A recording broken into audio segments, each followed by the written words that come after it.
Hello you guys, welcome to my channel. My name is Katie and today we are in our loft in our house. I don't normally film up here because the lighting's not the best, but we're doing it today. And I have the lovely and talented Lucy here with me. Do you have anything to say? Today I wanted to talk about how I prep my photography business finances when filing my taxes. Now, I want to put a big disclaimer on this video that I am not a tax expert. I'm not an accountant. I'm not a CPA. I'm none of that.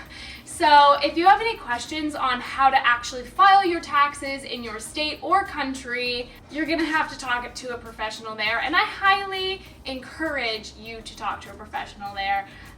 The point of this video is just how you can make that process a little bit easier, whether you're filing your taxes yourself or with an accountant or CPA or something like that. Okay, the first thing that you need to make sure you do is register yourself as a business. You need to make sure you officially register your business in order to file taxes for your business.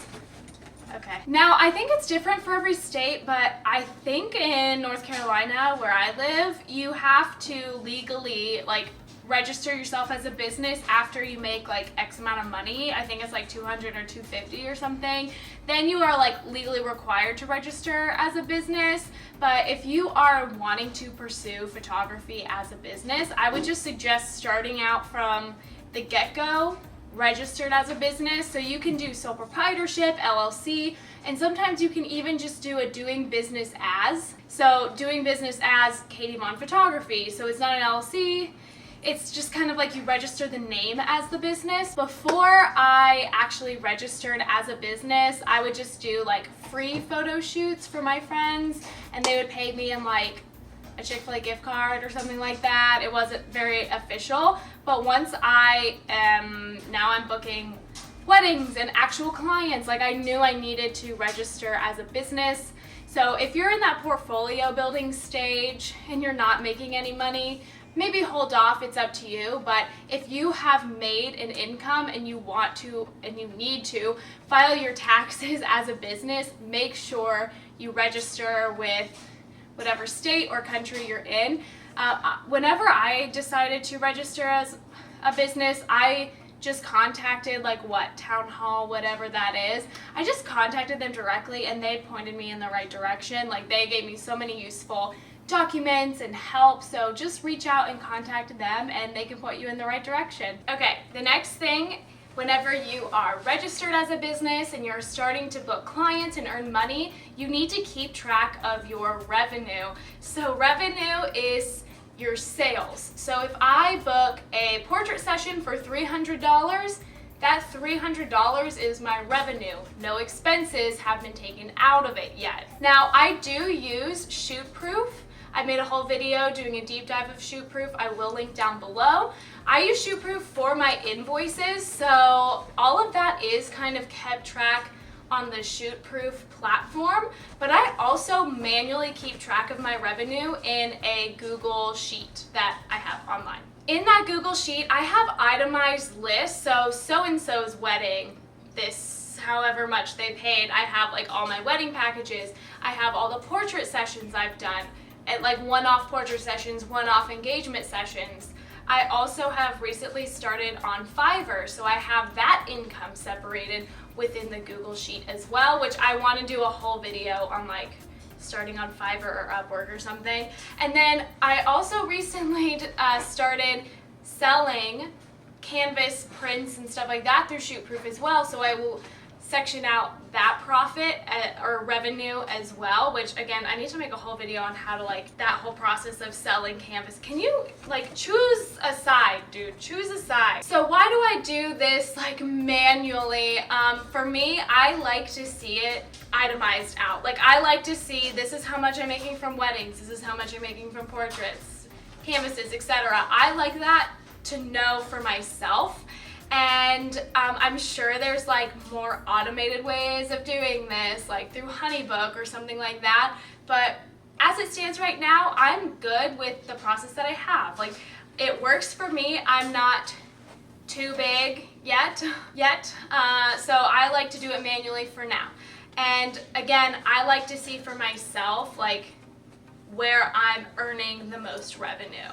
So similar to what I do for my revenue, I will also keep track of all of my expenses.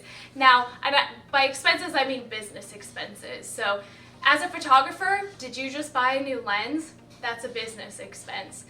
Lightroom is your editing software, business expense. Were you at a wedding and you needed to go out for dinner because they didn't provide you one? That is a business expense. A business expense is what you spend on your actual business. So I manually update my spreadsheet as well. So I have revenue section and I also have an expense section where I, again, itemize everything that I purchase for my business. So if that's a new lens, I put 50 millimeter 1.8 lens, it's $200, or it's really like $199, whatever. Like I put the real amount. Clear umbrellas for rainy wedding days, put that in there. Client gifts are another thing that I put in my itemized list of expenses. I like to keep track of everything, and you can also see exactly where your money is going. Like, what are you spending the most on? Maybe you're in a gear upgrade season where you're upgrading lenses, upgrading your body, and you're seeing big expenses with that. Maybe you have found that you are buying dinner for every single wedding. Maybe now it's time to add a $25, $50 stipend to your packages so you can factor in your meal. So it's just things like that. You can now make business decisions on where you are spending money. All business expenses are the money that you're spending for your photography business. If you work with a CPA or an accountant or whatever, they will help you navigate this space. And I mean, you can even expense like miles on your car. So like really it can get granular. So if you talk to a professional, they will help walk you through all of these expenses to make sure that they are being accounted for in your taxes. We're keeping track of our revenue and our expenses, but what we really need are physical copies of revenue and expenses. This can look like a couple different things. You could actually print out and keep physical receipts and invoices paid from your business in like an actual like folder for the year. I have done that in the past, but you could also just make a designated folder on your computer labeled, 2021 revenue, 2021 expenses, and keep everything there. And why do I say you need physical records of these things is because you need proof. If you are ever approached by the IRS and you need to get audited, this will make your life so much easier because you'll have all of the receipts that you're claiming as expenses. You'll have them right in your folder. You don't have to scramble and look for them. Hopefully you kept them, maybe you didn't. And it's also nice to keep yourself accountable too, and make sure you're being honest on your taxes. But I would say the big reason is just proof of revenue and proof of expenses incurred. One of my fears is I don't want to be audited and then be scrambling, and then let's say you can't find certain receipts anymore and you have to pay the IRS, and it's a whole thing. I just think it's a lot easier to just keep physical copies either digitally or like physical copies in a folder in your office or something, just in case, worst case scenario. And the last thing that I'll say is try to keep your personal and your business finances separate. And that could mean keeping a separate bank account for your business. Now, I highly, highly recommend just starting out with a separate bank account for your business revenue and expenses. This is something that I'm pursuing now, and I kind of regret not doing that. Not in the very beginning, but more towards the beginning. And I'm gonna list like a couple reasons why you wanna keep them separated. So first of all, it's a lot easier to have all of your money go into one account for your business.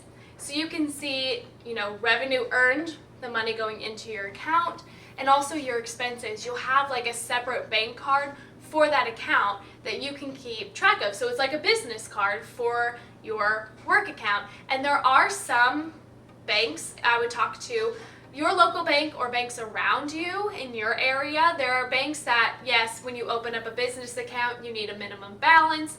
You have like monthly fees, but there's also like personal checking, doing business as accounts. And I would just talk to your bank about that because some banks offer it.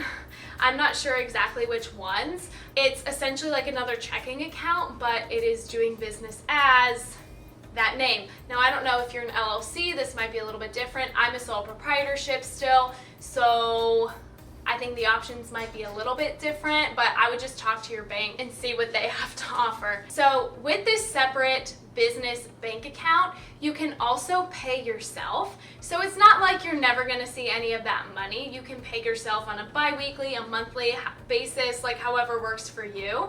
And you can also keep track of that as well. So I think it just makes it easier not to mix in like personal and business, finances and stuff like that. It just keeps everything separate and more organized. And again, I'm sure there are other like automated ways to keep track of like this kind of stuff. I know QuickBooks is a good one to keep track of like expenses into an account, and I'm sure there are loads of other ideas out there, and I would love to hear what you do as a photographer or a small business in filing for your taxes and different tips and tricks that you've kind of learned along the way. I would love to hear them. Please leave a comment down below. And that is all I have for this video. I hope that you found this information helpful.